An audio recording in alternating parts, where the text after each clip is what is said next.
انا جعلنا ما علی الارض زینۃ لها لنبلوہم ایہم احسن عملا، ہم نے زمین پر جو کچھ ہے اسے اس کا سنگھار بنا دیا ہے، زیبائش آرائش، آنکھیں چکا چوند ہو جاتی ہیں، نظر کو خیرہ کرتی ہے چمک تہذیب حاضر کی، یہ صناعی مگر جھوٹے رنگوں کی ریزہ کاری ہے، لیکن آدمی جو ہے اسی کا دل دادا۔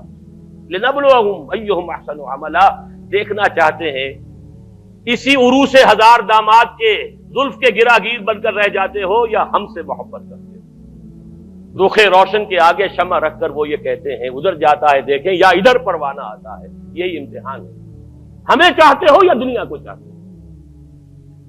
انا جعلنا ما علی الارض زینۃ لها لنبلوہم ایہم احسن عملا۔ ایک جگہ سورہ کہف میں حضور کو روکا گیا، حضور ان غرباء اور فقراء صحابہ سے اپنی نگاہیں ادھر ہٹا کر امیروں کی طرف توجہ زیادہ نہ کیجیے۔ وَلَا تَعْدُ عَيْنَاكَ عَنْهُمْ تُرِيدُ زِينَةَ الْحَيَاةِ الدُّنْيَا۔ اے نبی کہیں یہ گمان نہ ہو جائے لوگوں کو کہ آپ بھی حیات دنیاوی کی زینت ہی کو زیادہ اہمیت دے رہے ہیں۔ یہ مشکل مقامات میں سے قرآن مجید کے میں نے اس کی جو سب سے زیادہ قابل قبول جو ایک تعویل ہو سکتی ہے وہ میں کر رہا ہوں کہ نبی کہیں ایسا نہ ہو کہ آپ کے اس طرز عمل سے لوگ یہ سمجھے کہ محمد کی نگاہ میں بھی دولت ہی کی اہمیت ہے، تبھی تو دولت مندوں کی طرف توجہ زیادہ ہے۔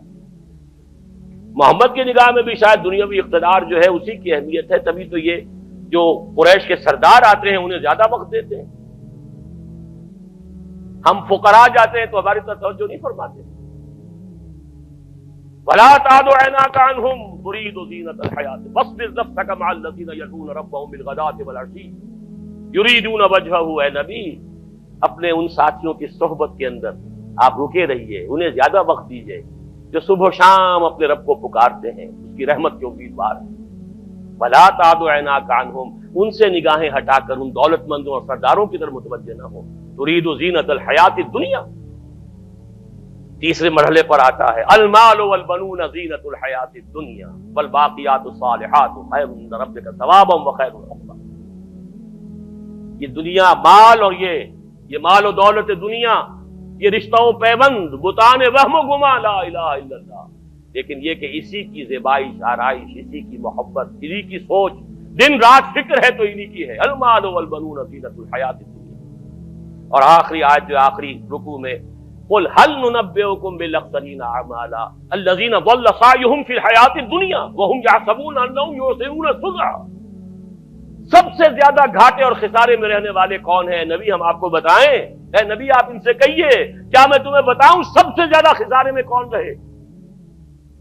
سوال کا جواب بھی خود ہی، جن لوگوں کی ساری بھاگ دوڑ سعی و جہد حیات دنیا ہی میں بھٹک کر رہ گئی، ساری بھاگ دوڑ، دن رات کی محنت، مشقت، سوچ ہے تو اسی کی، رات کو بھی دن کو بھی، دوڑ دھوپ، ساری فکر فی الحیات الدنیا، واللہ بھٹک کر رہ گئی۔ انہی توانائیوں سے آخرت کمائی جا سکتی تھی، انہی چیزوں سے جو اللہ نے دی ہیں اللہ کو راضی کیا جا سکتا تھا، لیکن یہ ساری چیزیں کھپا دی دنیا کے اصول میں، بھٹک گئی۔ وہ تیر نیم کش جس کا نہ ہو کوئی ہدف ہونا چاہیے تھا اللہ کی ذات، لیکن تم نے پہنچا خرچ کر دی یہ ساری چیزیں دنیا کی طرف۔ الذین ضل سعیہم فی الحیات الدنیا وہم یحسبون انہم یحسنون صنعا۔ یہ ہے وہ دجالی فتنہ جس نے آخرت پر دنیا کا ملمہ کر دیا ہے، ذات باری تعالیٰ پر کائنات کی عظمت کا پردہ ڈال دیا ہے۔ اللہ سے توجہ ہٹ گئی، کائنات، روح کی بجائے جسم، حیات اخروی کی بجائے حیات دنیا۔ یہ جو چار ہماری چیزوں کے اندر کہ جو پریفرنسز ہیں، جو ہمارا ایمفیسس ہے، زبان سے مانتے ہیں اللہ کو بھی آخرت کو بھی، لیکن آپ اپنے 24 گھنٹے کے تمام اوقات کا تجزیہ کیجئے، کتنی آپ کی توانائیاں اور قوتیں اللہ اور آخرت کے لیے صرف ہو رہی ہیں اور کتنی دنیا کے لیے۔ اقرا کتابک، ہر شخص اپنی کتاب خود پڑھے، اپنا حساب خود لے۔ اقرا کتابک کفا بنفسک اليوم علیک حسیبا، ہر شخص اپنا حساب خود کر سکتا ہے۔ 24 گھنٹے شمار کیجئے اس کا کتنا وقت۔